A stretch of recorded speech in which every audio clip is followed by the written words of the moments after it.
So today's my well-being day. It's absolutely pouring down in England, but I'm lucky enough to be in a really warm environment with Melissa from Drift Away Therapies, and I've just had a very lovely session, a sound healing session, and I just wanted to basically just have a little conversation with her about sound healing and her journey and what are the benefits for people from the sound healing treatment as well. So yeah, Melissa. Hello. How you keeping? I'm all good. Yeah. I'm all good. Yeah. Good vibes. Feeling good. Thank you once again for that sound healing session.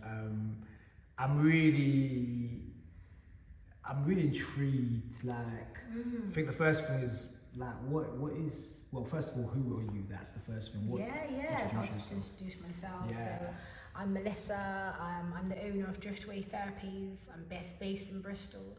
So my main thing is massage and holistic treatments, and I'm now branching into sound healing because I just feel I've had a calling for that.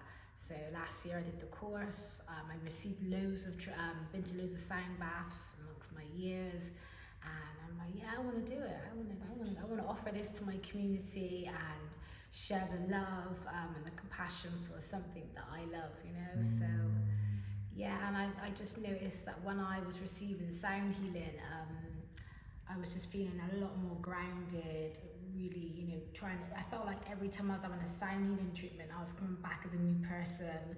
I was having an upgrade, and I really just felt more in tuned. It's funny you say that because so we got Melissa to deliver a sound healing session for our workshop for Hip Hop Garden, and some of the participants said exactly that. Like, I remember distinctly one of the participants said they felt really grounded. So what's actually happening with this? Is there can you explain the science behind it? What's happening? I'm not that great with science. No, nor am I. That's why I'm asking you. Just keep it as comfortable. Yeah. So I got my singing balls, as you can see, and they correspond to different chakras in the body. So when I do a meditation, I ground everyone. So when I did it with you guys, we did a chakra meditation, and then I went through with the singing balls, and that should cleanse and clear all the chakras and rebalance.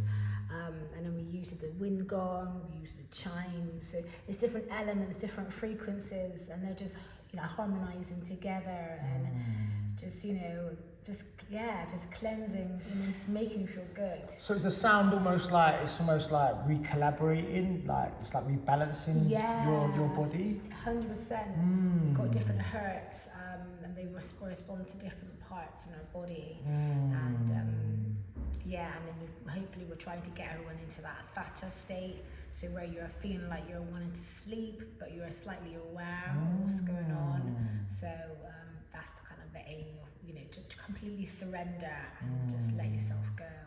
And you mentioned your journey into sound healing or alternative healing, let's say. Yeah. You know what I mean? And that was a result of you being into what led you into that journey, like with massage first and foremost? Well, yeah, my used to be a personal trainer back in the day.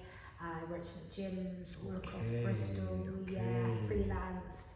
I also worked in children's homes, like supporting young people, and I was a teaching assistant. So yeah, done lots of different things, but my main passion was always wellness, you know.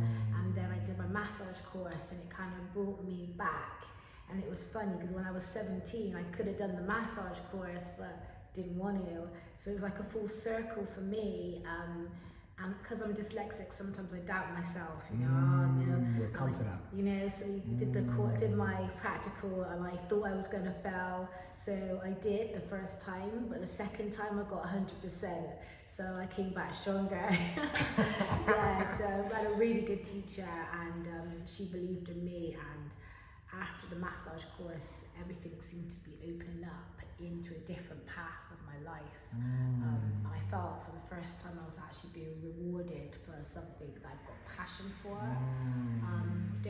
I'm sure it was 2018, I got top massage therapist in Bristol. And I've been the top massage therapist in Bristol for the past 3 years. That's on top. Best rated. I'm booking. That's the next one. Yeah, I'm best rated. So when they emailed me, I thought it was a scam, and then I realised, oh, this is actually a thing. And yeah, I just buzzing, you know. I'm like, wow, for the first time, Melissa is getting out there, and my business is growing from then. That I use a platform called Treatwell, and that's my booking system, and I got top rated, and that's for the last 3 years as well. And how long have you been doing Drift Away Therapies? So since 2015, that's when I qualified, and it took me a couple of years to get going because I had a few blocks, personal blocks. But then once I started, getting onto my path, I was cool. And then the sound healing just been calling me, and I was trying to pull back from it. And I did a course last year, and this is for me, it's going to be my future. Meditation, sound healing, so using my voice and using music. I come from a music background. Okay. My dad used to be a singer, and now he's a top chef in Bristol. So yeah, he did say music would come to me later on in my life, and I didn't understand. I thought, I can't see myself being a singer. Right. So now I'm like, okay, I can see where this is going to go. And I love creating a safe space. I like people to feel very welcome. I welcome anyone. So I think, are you all right for time, or should we pause? Yeah, we're good.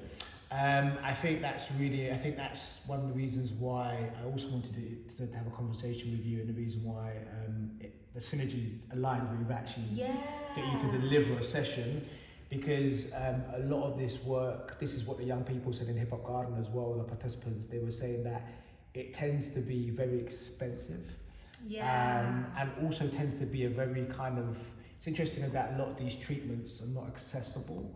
And one of the things that was really good was that, you're a black African Caribbean woman, and then you made it affordable and you were accessible to the young people. So is that something you've noticed on the circuit, or? Yes, definitely. Like for me, I'm dyslexic. I have to have a simple booking system. My leaflets and my posts online, I try and keep it simple. I'm easy to reach out, So, and I've worked with a lot of my years with young people, so I know how their minds work, working across schools and working in children's homes for 6 years. So I'm kind of rolling with the times, and I think you have to keep up with the times, otherwise it's just going to be bad. And I want things to be accessible and reachable. We're all here to help, support, and heal, and bounce off each other, and form a community. Great. And then can I ask you just very quickly?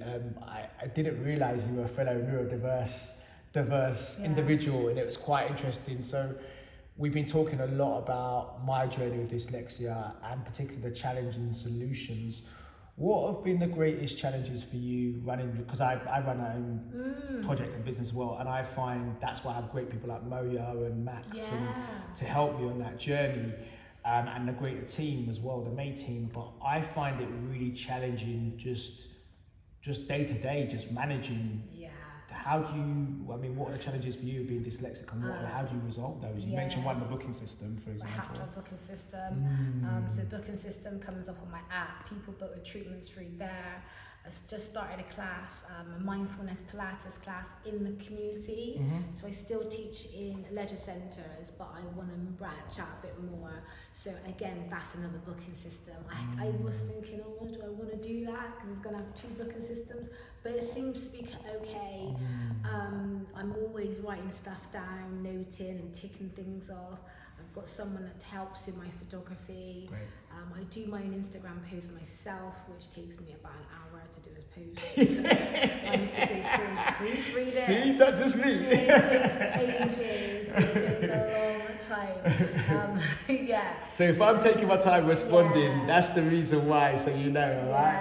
And then throughout the day, there'll probably be a spelling mistake, so I got to go back and edit it, People might notice that. But and I work in a very simple way. I like everything to be clean and tidy, and my home is tidy and clean because I can't live in clutter.